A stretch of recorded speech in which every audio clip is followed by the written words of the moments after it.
Welcome to the Towering Tropical Shirts NFL football update, where I get to talk about all things NFL. Yes, it's the first one of the season. It's 2024. Oh, baby.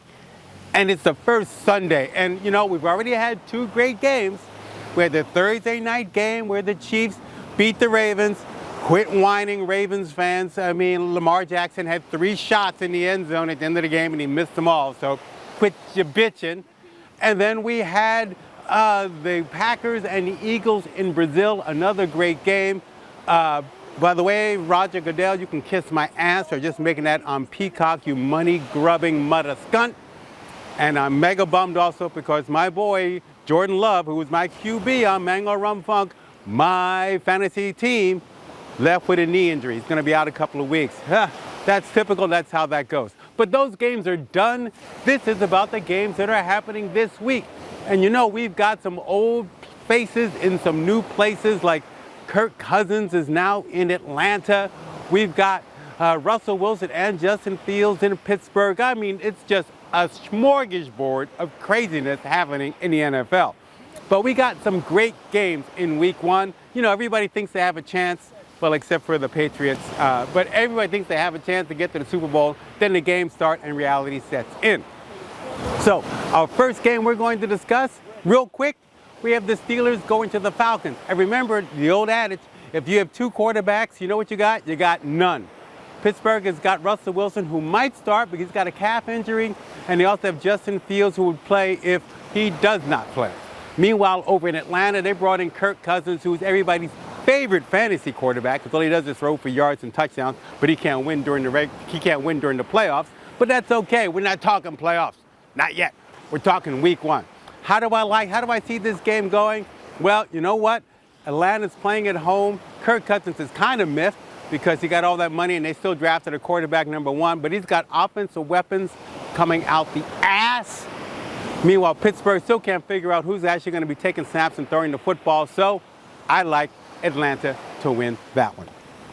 Moving on to the battle in Florida, we got the Jacksonville Jaguars going down to Miami to take on the Dolphins. The Jags started off 8-3 last year. Then Trevor Lawrence got hurt. The defense started to suck and they went downhill and did not make the playoffs. Meanwhile, you know about Miami. They are a track meet with helmets. Tua throwing the football to Tyreek Hill and to James Waddle. They got speed in the backfield, and this game is in September, so it's hot. So they're going to be fast, and more fast. Frankly, I don't think they have the team that can actually make it deep into the playoffs because their speed, diminishes when the weather gets cold. But we're in September. It's going to be like 95 degrees down there. While Jacksonville also has a great offense, I can't see them keeping up points-wise with the Dolphins, so I like the Dolphins to win that one. Here's another great matchup for week 1. We got the Cleveland Browns and the Cowboys. The Cowboys are going into Cleveland. Now, of course, CeeDee Lamb signed his contract, so he will be playing. But, you know, he didn't get training camp, so he's like 1 deep out away from a hamstring pull. Meanwhile, the Browns still have a very, very good defense, but they are starting Deshaun Watson. You know, the $230 million guaranteed Deshaun Watson, who has last played a full season in 2020, that Deshaun Watson.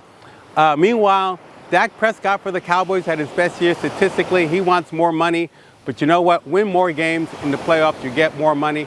But the most intriguing thing about this game is not the quarterbacks that are on the field, but it's going to be the ex-quarterback in the booth. Yes, that's right. Tom Brady, the Tom Brady, will be making his NFL TV analyst debut in this game.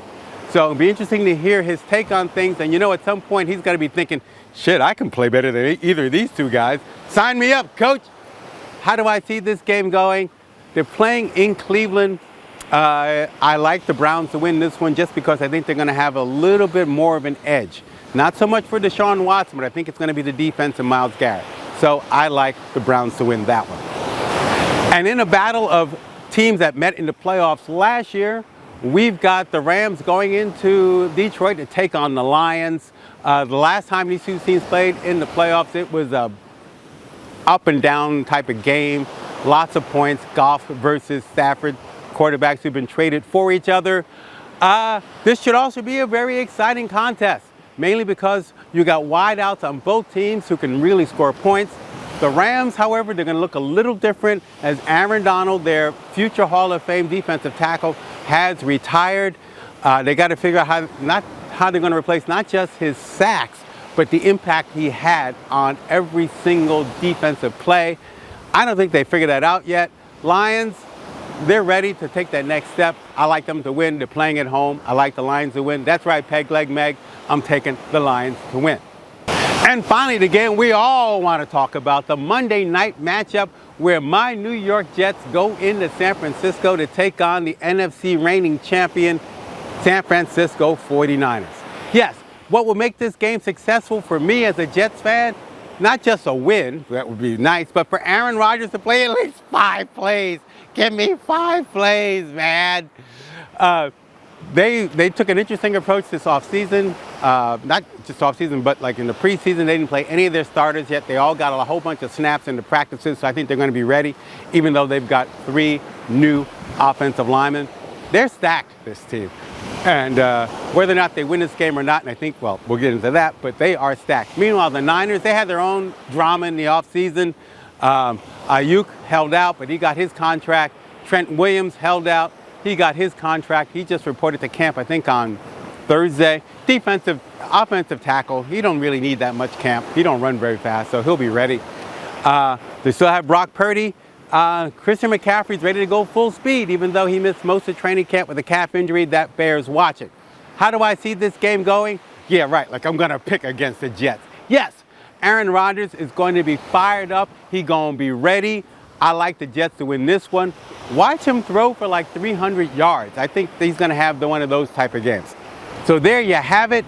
Going to be some great games this week, this Sunday and on Monday. So, hey, you know, it's kind of rainy and crappy here, but that's okay because I'm going to spend it inside at Doug and Patty's place watching football. So wherever you are, make sure you watch the games, have your favorite beverage and your chips, be on your phone. Don't worry about DraftKings or anything like that. If those who you gamble, just enjoy.